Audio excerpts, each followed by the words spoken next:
Hello friends, and welcome to African Folktale with Ugomma. If this is your first time of seeing this channel, kindly subscribe and don't forget to hit the like button. In the heart of Igbo land lay a village called Umuaka. Umuaka was a peaceful Igbo village known for its great farmlands and strong traditions. Umuaka was a home for Chibuzo and Adaeze. Chibuzor was not born into wealth, but his great palm wine tapper father always said, "A man's worth is in his hands. Work hard and the gods will bless you." Chibuzor believed that and worked hard, but his heart had another desire, Adaeze. Adaeze was the most beautiful maiden in Umuaka. Her skin was smooth like fresh palm oil, and her eyes sparkled like the stars.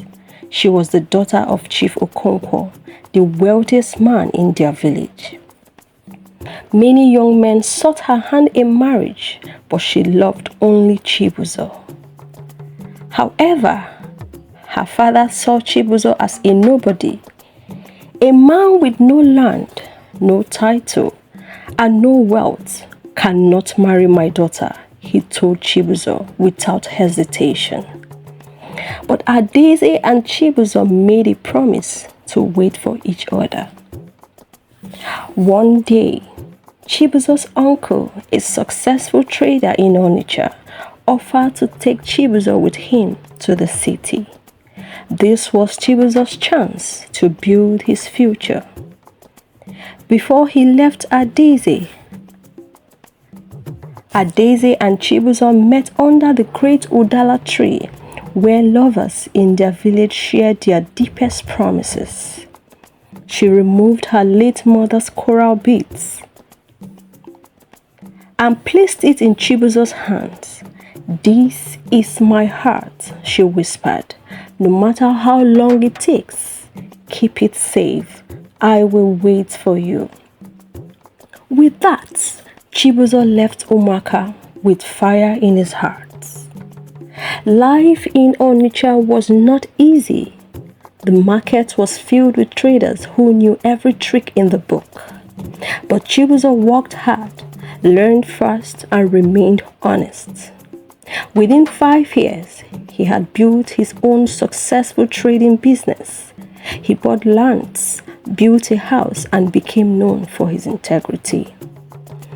Chibuzor was finally ready to return and claim his love. When he arrived at the village, he expected Adaeze to be waiting for him with open arms. Instead, he was met with a heartbreaking news. Adaeze was engaged to another man. He felt like the ground had swallowed him. Her betrothed was Obinna, the son of a wealthy titled man. Chibuzor's chest burned with confusion and anger. Determined to hear the truth from her, he rushed to her father's compound, but the guards stopped him at the gates. "Adaeze!" he shouted. She came out running, her eyes filled with tears. She looked thinner than he remembered, her beauty still there but dimmed by sorrow. "Chibuzor, I never stopped loving you," she cried. "They forced me into this." His heart pounded, and he said, "Then why did you betray me?" Before she could answer, her cousin Ifoma pulled him aside and whispered, "It was all a lie. Your best friend, Nnamdi, told Adaeze's father that you got married in Onitsha and abandoned her." Chibuzor's blood ran cold. "Nnamdi? My closest friend?" Chibuzor could not believe it, because they had grown up together, struggled together, but jealousy had made him betray Chibuzor. Chibuzor clenched his fists in anger. That night, Chibuzor sat under the Udala tree, holding the coral bead Adaeze had given him. He could not let her go because he had worked too hard and waited too long. The next morning, Chibuzor gathered the village elders and presented his case. He showed them the coral bead, proof of their promise. He brought letters from his business partners in Onitsha, proving his wealth. He even told them of Nnamdi's lies. The elders agreed that Chief Okonkwo had been misled. They decided that a public gathering must be held. The next day, the entire village gathered at the Obi meeting square. Chief Okonkwo sat on his high wooden chair, looking proud but troubled. Adaeze sat beside him, her eyes full of hope. Nnamdi stood among the crowd, pretending to be innocent. One of the elders spoke. "We have called this meeting because a great injustice has been done." Chibuzor stepped forward. "Chief Okonkwo, 5 years ago, I left this village with nothing but a dream and Adaeze's promise. I have returned a wealthy man, ready to claim my bride, but lies have stolen my happiness." Murmurs filled the air. Chibuzor held up Adaeze's coral bead necklace for all to see. "This was the promise we made under the Udala tree. I kept it just as I kept my love for her." Chief Okonkwo looked at his daughter, then at Chibuzor. Doubt flickered in his eyes. Then Ifeoma stood up. "It is true.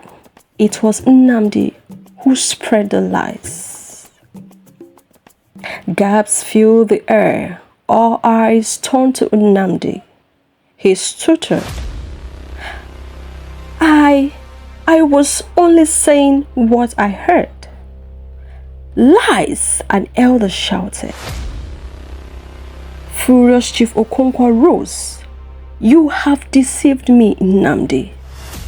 You are no friend, only a jealous snake."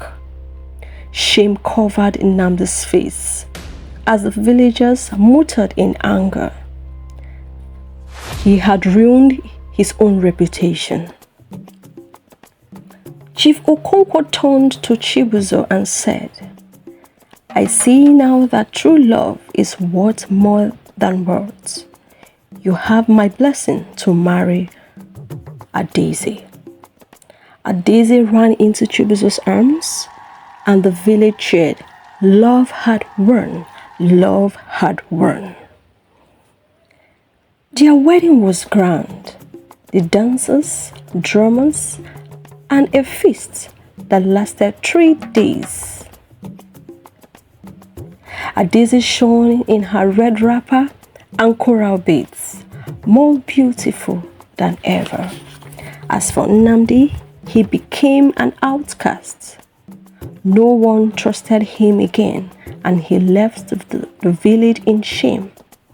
Adaeze and Chibuzor built a happy home, and their love grew stronger with time.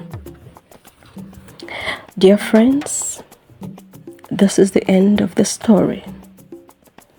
The story of Adaeze and Chibuzor became a cautionary tale in Umuaka village, a reminder of the consequences of betrayal and jealousy, and also selfishness.